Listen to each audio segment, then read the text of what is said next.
IBO 3 का भारत का विदेश व्यापार इंडिया फॉरेन ट्रेड के इम्पोर्टेंट क्वेश्चन एंड आंसर का पार्ट 6। प्रश्न 7वां, व्यापार से संबंधित बौद्धिक संपदा अधिकार TRIPS क्या है? यह समझौता बौद्धिक संपदा अधिकारों के व्यापार में किस प्रकार सहायक होता है? इन अधिकारों को कैसे संरक्षित किया जाता है और ये भारत के विदेशी व्यापार की वृद्धि में कैसे सहायक होते हैं? विस्तार से व्याख्या कीजिए। तो TRIP का मतलब है business related intellect property rights.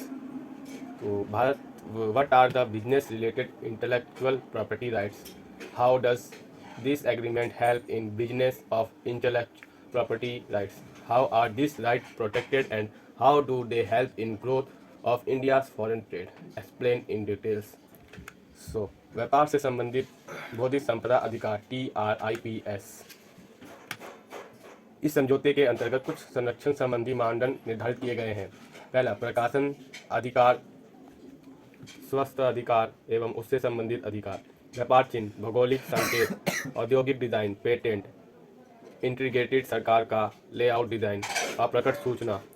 इस समझौते के अंतर्गत प्रत्येक विकासशील देश को परिवर्तन के लिए 5 वर्ष की अवधि प्रदान की गई है। वह देश जो कुछ क्षेत्रों में उत्पाद पेटेंट प्रदान करते हैं, वे उत्पाद पेटेंट प्रावधानों के अंतर्गत 5 वर्षों के लिए लंबित किए जा सकते हैं। विश्व व्यापार संगठन के अंतर्गत एकल बाजार अधिकार हेतु पेटेंट सुधार नियम मार्च 1999 में पास किया गया। पेटेंट यह प्रौद्योगिकी के प्रत्येक क्षेत्र के आविष्कार है। इसके अंतर्गत 3 परीक्षणों को औद्योगिक प्रयोग हेतु सुनिश्चित किया गया है। पहला, संपूर्ण ट्रिप्स समझौते पर लागू सामान्य सुरक्षा संबंधी छूटें, सार्वजनिक आदेश एवं नैतिक के संरक्षण हेतु मानव, पशु एवं पौधों के जीवन अथवा पर्यावरण के विरुद्ध गंभीर पक्षपात हेतु वाणिज्यिक विदोहन के संदर्भ में आविष्कारों को पेटेंट कराने से छूट प्राप्त होगी।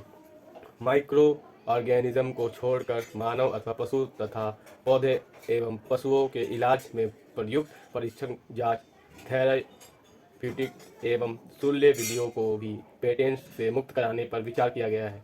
ट्रिप्स समझौते में पेटेंट की अवधि 20 वर्ष सुनिश्चित की गई है। इसके संदर्भ में बिल संसद में प्रस्तुत किया गया है। विभिन्न पौधों के संबंध में पेटेंट द्वारा संरक्षण प्रदान करने का प्रयास किया गया है तथा राष्ट्र के संदर्भ में वादाकारी एजेंसियों की स्थापना का निर्णय लिया गया है, जिनसे प्रभावशाली संरक्षण हेतु प्रयास की आशा की जा रही है। एकीकृत सर्किट की अभिन्यास design WIPO, layout design of integrated circuits.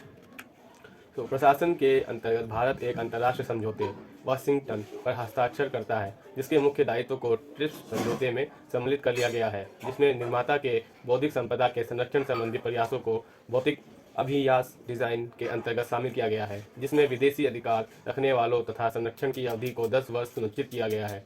प्रकाशन, स्वास्थ्य अधिकार तथा संबंधी अधिकार।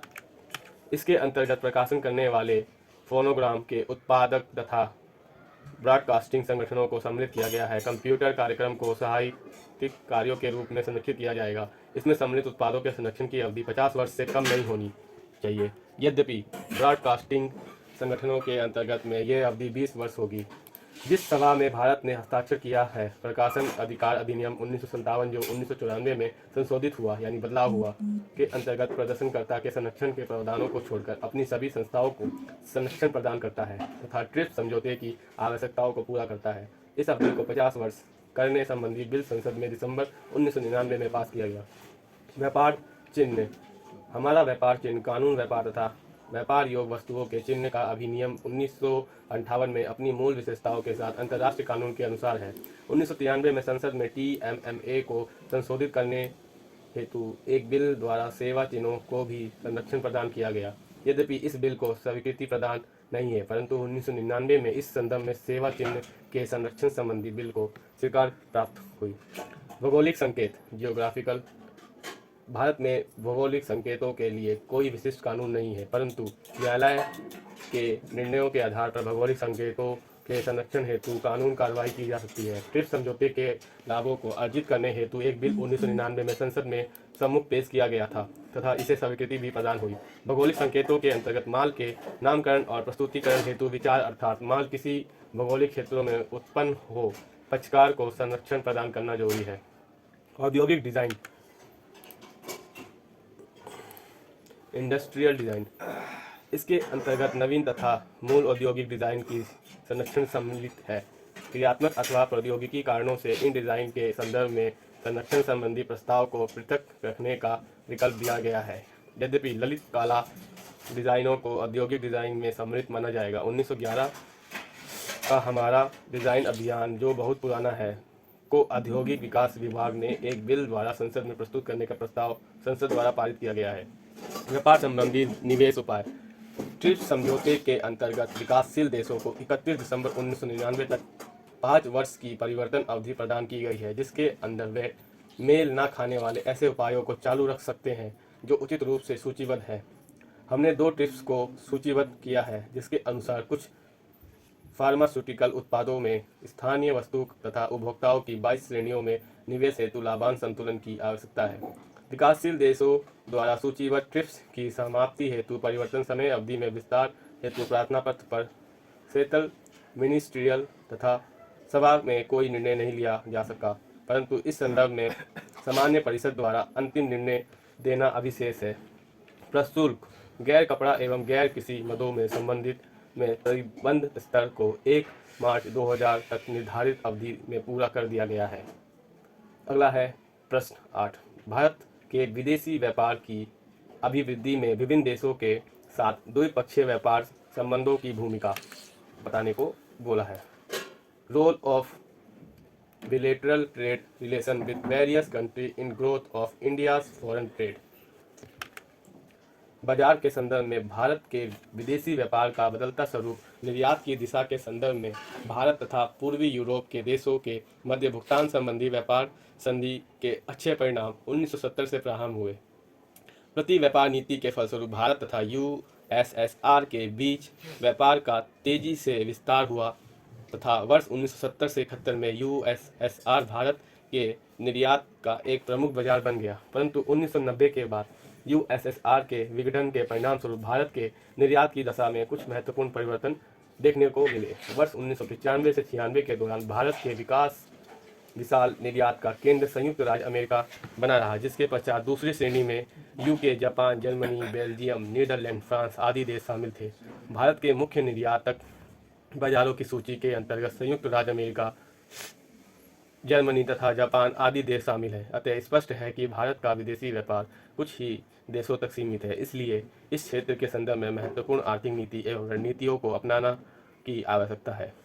आयात की दिशा के संदर्भ में 1970 से 71 में भारत का अधिकांश आयात संयुक्त राज्य अमेरिका से लगभग 27.7% था। इसके बाद दूसरी श्रेणी में यूके, जर्मनी, रूस, ईरान, जापान, सऊदी अरब, फ्रांस आदि शामिल थे, परंतु पिछले 33 वर्षों के अंतराल में आयात परिदृश्य में महत्वपूर्ण परिवर्तन का अनुभव किया गया, जिसके फलस्वरूप वर्ष 2003 से 4 के दौरान आयात के क्षेत्र में प्रथम स्थान संयुक्त राज्य अमेरिका 6.4% से रहा था। पिछले 3 दशकों से भी यह देश भारत के आयात का मुख्य स्रोत बना रहा। संयुक्त राज्य अमेरिका। भारत जिन सार्क शिखर देशों से आयात करता था, उसकी तुलना में वर्ष 1970 से 71 में बेल्जियम से होने वाले आयात का कोई स्थान नहीं था, जो केवल 0.7% था, किंतु वर्ष 2003 से 4 में बेल्जियम से होने वाला आयात 5.1% तक का पहुंच गया, जिससे इसका दूसरा स्थान हो गया। इसी प्रकार ईरान से होने वाला आयात लगभग 5 से 6% अर्थात 5वें स्थान पर पहुंच गया। वर्तमान में औद्योगिकरण तथा नवीन प्रौद्योगिकरण की उन्नति के फलस्वरूप बदलती आवश्यकताओं की पूर्ति हेतु अल्प विकसित देशों से भी आयात में निरंतर वृद्धि हुई। विदेशी मुद्रा प्रबंध अधिनियम FEMA के फेमा के अभिलक्षण अर्थात characteristic of foreign exchange management act. FEMA का मतलब फॉरेन एक्सचेंज मैनेजमेंट एक्ट। आर्थिक सुधार तथा उदारीकृत परिदृश्य के प्रकाश में फेरा को एक नए अधिनियम द्वारा प्रतिस्थापित किया गया, जिसका नाम है विदेशी मुद्रा प्रबंध अधिनियम फेमा 1999। ये अधिनियम भारत में निवासी किसी व्यक्ति के स्वामित्वाधीन या नियंत्रण भारत के बाहर सभी शाखाओं, कार्यालयों तथा अभिकरणों पर प्रयोज्य है। फेमा का आविर्भाव पर एक निवेशक अनुकूलन विधान के रूप में हुआ है, जो इस अर्थ में पूर्णतः सिविल विधान है। इसके उल्लंघन में केवल मौद्रिक शास्त्रियों तथा अर्थदंड का भुगतान है। यद्यपि इसके तहत किसी व्यक्ति को सिविल कारावास का दंड भी तभी दिया जा सकता है यदि वह नोटिस की तिथि से 90 दिन के भीतर निर्धारित अर्थदंड अदा न करे, किंतु ऐसा भी कारण बताओ नोटिस में तथा वह व्यक्ति सुनवाई की औपचारिकताओं के पश्चात ही किया जाता है।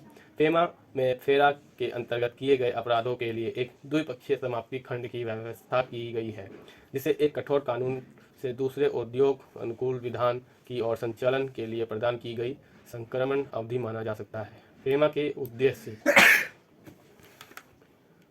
फॉरेन एक्सचेंज मैनेजमेंट एक्ट के उद्देश्य विदेशी व्यापार तथा भुगतान को सुलभ बनाना, विदेशी मुद्रा बाजार के व्यवस्थित विकास तथा अनुसरण का संवर्धन करना। अधिनियम में फेमा के प्रशासन में भारतीय रिजर्व बैंक आरबीआई को एक महत्वपूर्ण भूमिका समानुदेशित की गई है। अधिनियम की अनेक धाराएं से संबंधित नियम, विनियम तथा मानदंड केंद्र सरकार के परामर्श से भारतीय रिजर्व बैंक द्वारा निर्धारित किए गए हैं। अधिनियम में केंद्र सरकार से यह अपेक्षा की गई है कि वह अधिनियम के उल्लंघन से संबंधित जांच करने के लिए न्याय निर्णय प्राधिकारियों से समतुल्य केंद्र सरकार के अधिकारियों को नियुक्त करे।